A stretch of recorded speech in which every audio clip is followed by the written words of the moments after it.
Debbie Boyle. I'm thrilled to bits to meet you today. I've been looking forward to this. And yeah, thank you for having me on, Trina.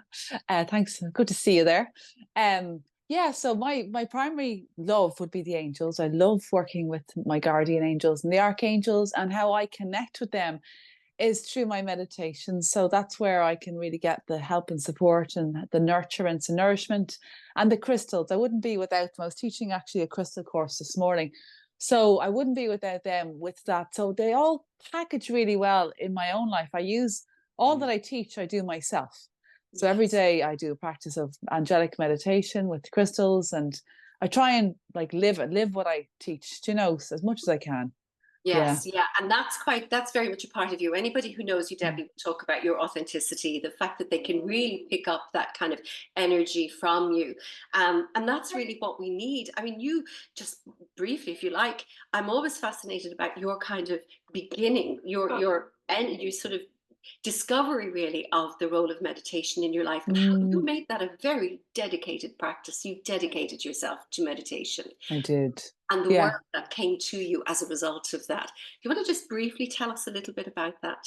Yeah. So I was in a very stressful, I was living a very stressful life at the time. I was a young mother. I was a single mother. I had a very tough job, and I was just floundering. I was floundering. The transition to motherhood was an eye opener, and then everything else that went with that. Um, I was just, for me, I was looking for something else. I was introduced to meditation as a breathing exercise. I didn't know I was meditating. I was doing a breathing exercise to alleviate stress. So that's when I started doing it initially. I had no belief system in relation to angels. I wasn't spiritual. I wasn't connected to religion. No way, shape, or form. I was merely trying to exist in a world that was quite difficult for me at the time. And I remember doing these breathing exercises, and within a very short period of time afterwards, like they were hard to do. I mean, I didn't just jump in and suddenly become an expert breathing exercise or meditator. I had to really focus on it. But my need for help was bigger than any resistance I had. So I found that fairly soon afterwards, simply closing my eyes, simply taking slow, big, beautiful breaths, simply allowing myself to sit into myself, it made a difference. It foundationally made a difference. And I would be aware that I'd be more able for things, I'd be more present in myself. There was a sense of an inner peace that I couldn't put words into. It was like there was a presence of not being alone, but not understanding why that could be. And then very soon after that, I became intricately drawn to angels. I became aware of them. I had a sense of them. I couldn't make my head nor tail of what was going on because I'd never had an experience like this before. And I remember going to a counselor at the time. I'd started a practice of this counselor I was seeing had introduced me to meditation. And I said to him, look, I'm going to sound like I'm off the wall, but when I'm meditating, I'm aware of angels. And he just smiled and he said, yes, yes, this is true. He was a very wise man. He knew not to say anything else because at that stage I probably would have buckled and ran. But it started from there, and my curiosity grew, my sense of peace, my sense of purpose, my sense of the pain I was suffering. And I did suffer from depression, and I did suffer from terrible anxiety. um, that alleviated. I mean, significantly it alleviated in a profound way. And I remember having a joy in life again and feeling that I could cope with life. And so it grew from there. So I looked into angels more. I began to study what they were and how to connect with them. Um, and I was still not doing my meditation all the time. I was a good old party animal at that time in my life. I liked getting out and about, and they didn't go well together. Not the way I used to be. And so it took me about a year and a half to 2 years before I made a decision to dedicate myself to a practice every day of meditation that changed my life. Yeah, it did. And it was simple. I mean, it's literally putting between 20 and 30 minutes aside every day. It can be in one 10-minute slot, it can be another 10-minute slot. But where it's just for you, it's just for whatever you've got going on. So if you're floundering, if you're struggling, if you're taking on people's stuff, if you're being triggered because maybe you don't have a chance to integrate whatever, like a lot of the time we're carrying our own ancestral trauma. Never mind what's going on in our lives, never mind what we're trying to deal with. Um, Mhm. so when you allocate time every day, you're saying to yourself, I'm as important as everything else in my life. In fact, I'm more important, and I matter. And even if you fall asleep in that 10 minutes, even if you don't get any type of meditation, but you just know that you've given yourself a break or a rest, that's all Mm. maybe that you need. And just build on that. That's simply, it's easy to, when I say it's easy to do, that's me 16 years on doing it all the time. But starting off, if you might think you need to have some kind of course behind you, or you need to have a special room in your house, you don't. Just Okay. somewhere that's warm. Sorry, I'm jumping ahead. No, I love what you're saying there, because these are the questions people will ask. They Yeah. have an idea in their head that meditation is for the kind of the deserving and the worthy. That Mm, these are people who have somehow got an access and a right to that access. And yeah. some people actually don't even think about meditation for themselves, because they already believe that nothing's going to happen for them. And so Yeah. when someone like you says, and we can see the results, it's there within you and around you, and when someone like you says, I was in a place of pain, and this brought purpose and a great peace to you, that is something that allows people to feel, well, there may be something in that for me. And I really appreciate you saying that. And the fact that it can be 10-minute slots a couple of times Mm. a day, or even, I suppose, if you're beginning, 10 minutes a day, um, just to give yourself, to begin to get that feeling of how that feels, is probably the first step, is it? Yeah, absolutely. And not to have too high a bar, like not to think it Yeah. has to go a certain way. It doesn't. I mean, starting off initially, I remember when we used to have the big brick mobile phones. You remember Yes. them? You Yes. build a house with them. Well, I remember having one of those, and literally, this was before, like, for what the game changer for me was crystals. But that you don't need anything to meditate. You don't. But starting off, I remember being somebody who was always so busy in my head. I mean, I was going a mile a minute in my head, 20 things juggling at the one time. So the notion of sitting still and not doing anything was so hard, and I was so resistant. And even just doing, I remember doing 30 seconds to a minute and thinking, how this is torment. How can I do it? But I persevered. And one thing I focused on, which I found really good, was my breath. Yeah. So instead of when my mind would want to wander, I'd bring my awareness back to my body, and I would say to myself, right, I'm going to take really slow, deep breaths. And I'm just going to hold my breath at the top of the breath for a few seconds, and then I'm going to breathe out and hold at the bottom.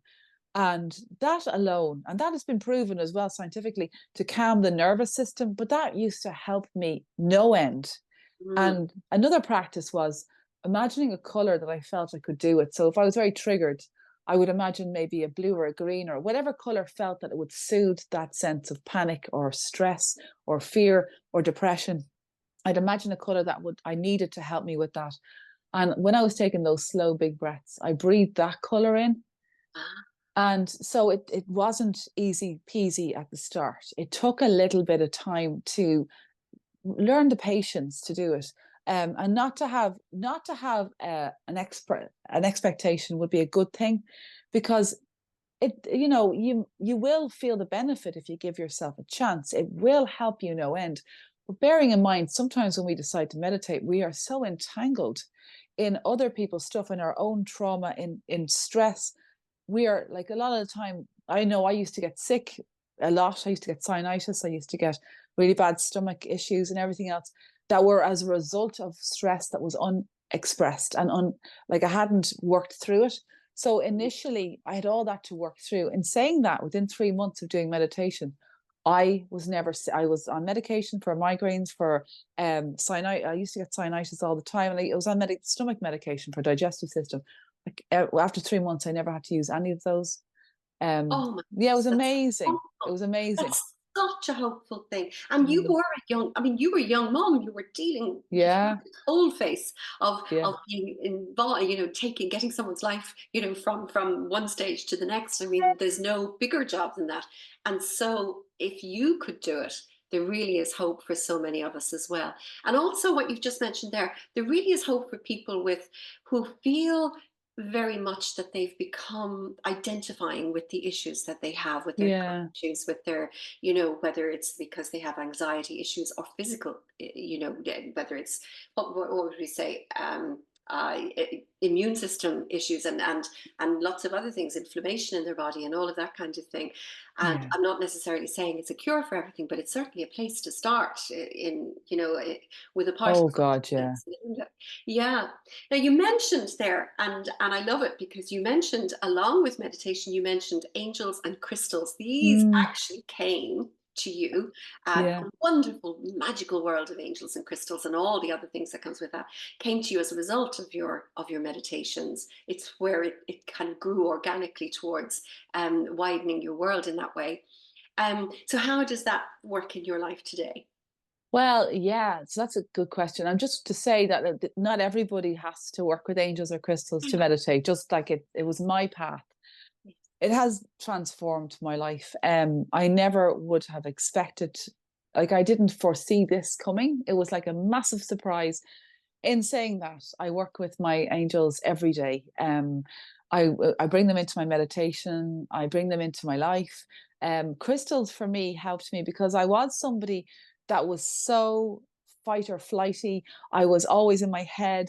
I was find it very difficult to focus on anything at the time. And when I was working with crystals, they helped to calm my chattering mind, so I could get that sense of calm in the meditation, which supported me bringing it into my life. I mean, it transformed everything around me. And for me, they're like when you have a crystal and you've looked at, like, as in, so crystals need to be cleansed and cleared. It's simple enough to do that. Um, but when you can do it, like sea salt water, not all of them will be good for that. So always check if they're okay. But sea salt or sea salt in water, like you can buy sea salt, a good dollop of it overnight, nice cleanse on your crystals. That helps because they absorb energy. So if you're carrying them and you're going through a hard time, they're going to absorb that energy.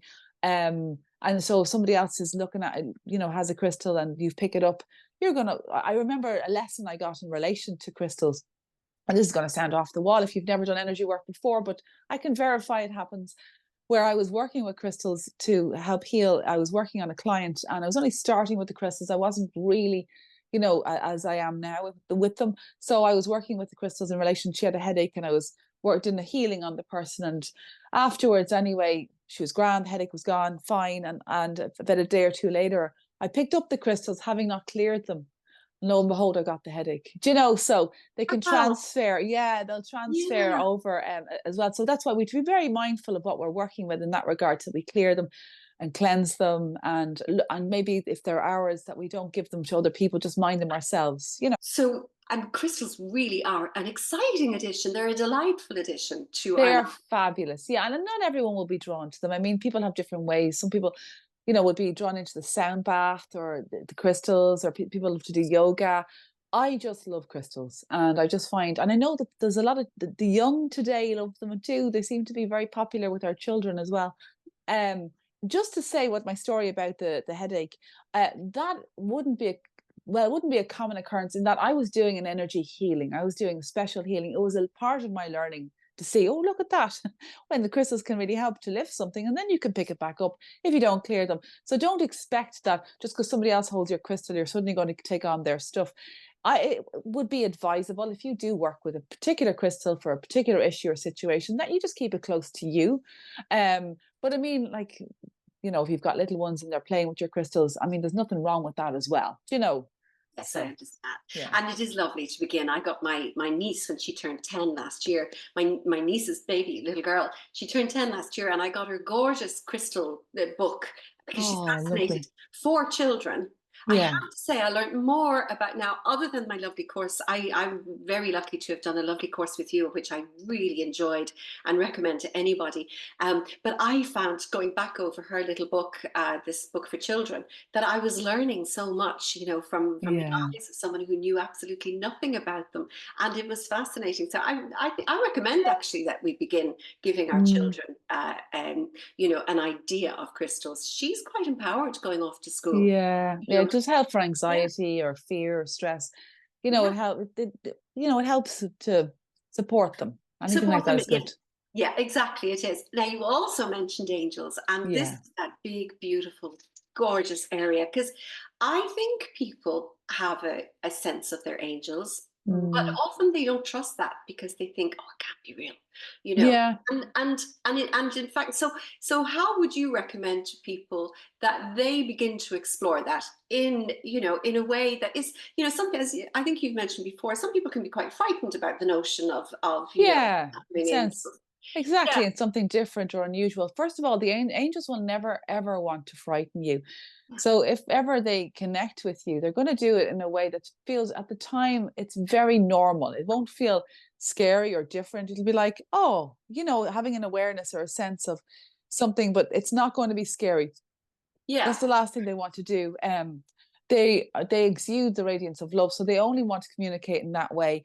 Sometimes the only time we will connect with angels is when we're going through a very difficult period and we're scared, we're worried, we're stressed.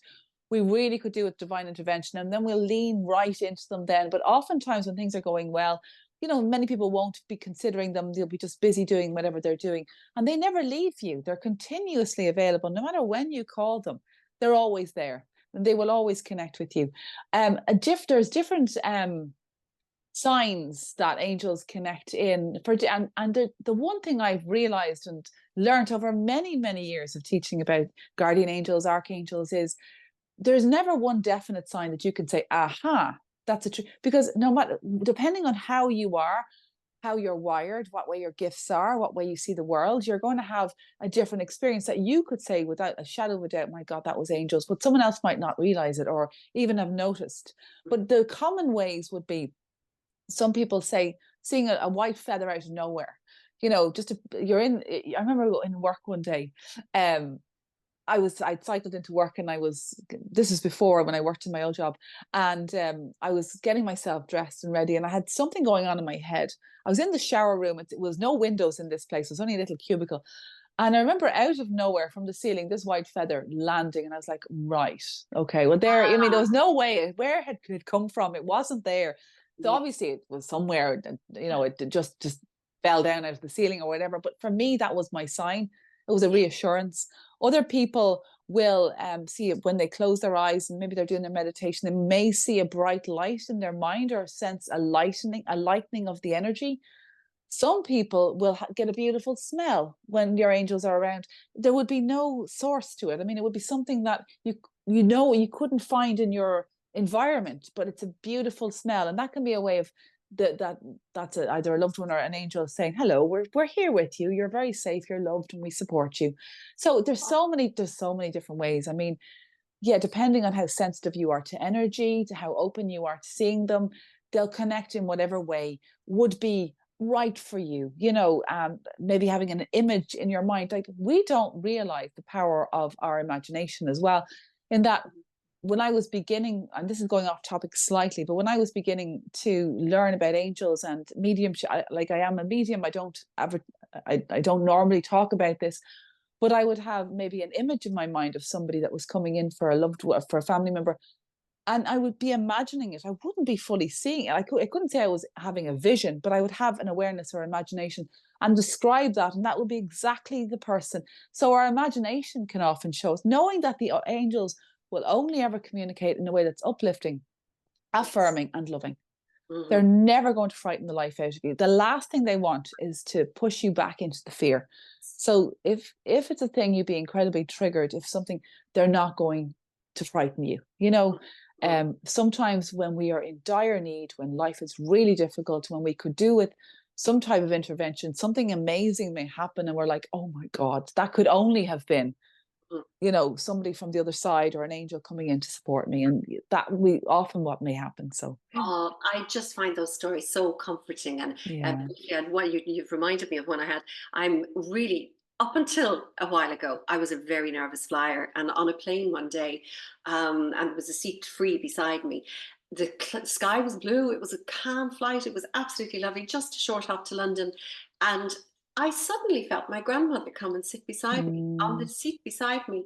And I really felt this. And I went, how lovely. And just yeah. as I said, how lovely, quite severe turbulence began.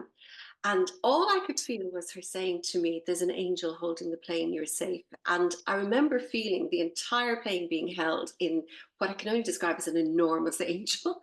And Isn't when it I gorgeous? know, and I said to my husband, who already knows that I have, his hands are white with my grip if it's turbulent like, and he was really surprised. And when we got off the plane, walking through off the plane through to the departure area, on the ground in front of me, as I was telling him about this, was the most enormous white feather. I mean, in an airport departure, I mean, where birds are really not encouraged in any way. Yeah, yeah, yeah. And I absolutely knew that was exactly what had happened. But it was that strong sense that, as you say, that imagination Yeah. almost. Yeah. So there's huge comfort in Oh, it's and lovely. knowing, even if you're not at this moment experiencing them, knowing that they are available to us, that they are, And they will you know, always step in. Yeah, they'll always step in. And many people, most people could think back in their lives and have one situation where they may have had something happen. A lot of the time we're like, that couldn't have happened. So I'm just going to push that away and say, no, I didn't see that. I must have imagined it. Do you know that can happen too? But yeah, in most people, like I have, there's many stories, but something similar with one of my grandparents. I was going for a procedure years and years ago, and I decided to travel by myself, drive up into the hospital by myself. And I realized halfway there that, oh my God, what a decision. Why did I say my mom had offered to come? And I said, no, mom, I'll go by myself. So I regretted it. And I was driving along and I had the sense of my grandfather used to smoke a pipe. yeah. And Lord rest him, I hadn't smelt that smell since he'd passed on. And next thing I'm driving along and had this beautiful smell of the pipe. And I knew he was beside me. And that lovely lingering smell stayed present for the day. It was such a comfort. It really was. And you could have dismissed it thinking, I must be imagining that. There's no way there's a pipe in this car. I would never in my life have considered smoking, anything like that. So for me it was confirmation, and it brought such a sense of peace to what would have been a very frightening day. So they Yeah. really do connect in. Yeah. Absolutely. So that kind of thing. And I wonder, Debbie, also then, and I found when I started journaling many years ago, Yeah. well, 10 years ago, but as I came into menopause, I found it a huge comfort. And my mum had only just passed at that time as well. So there was a lot, that I wanted to pour onto the paper. But Yeah. one of the things I began to do was recall the incidences where I felt there had been an angelic guidance or encounter or presence in my life. And the funny thing was that as time went on, I began to recall more and more and more, and Mm. and and and it just seemed to become something of going, but they've been here all the time, this Yeah. this all of those different things. So I feel it's a lovely exercise for people if you want to begin to recognize is even recalling one or two occasions in your life when you feel there was extra help, and then begin to notice them more and more. Now you run the most beautiful workshops and courses. They're live and in your particular healing center, and they are also then online, so they'll cover absolutely everybody and their circumstance. Mm. What have you got planned for 25? Oh, yes. Well, I have an introduction to Angels Day on the 11th of January. And it's a retreat day. It's for anyone that wants to learn about your guardian angels, the archangels. I work with Michael, Raphael, Haniel. There's loads of healing techniques and loads of angelic meditation. So it will be a day for healing. It'll be a day of learning, and it'll be a wonderful day just after the Christmas. And I have some places left for that. A lot of people do it who are brand new, but some people who are professional healers come along too because they want a day to themselves. So I Yeah. have that. And also, even if sometimes what we need is the reboot. Yeah, you know we yeah, know we know these are we're quite confident about the presence of angels, but sometimes we need, even just your words about meditation, your words about making some dedicated time.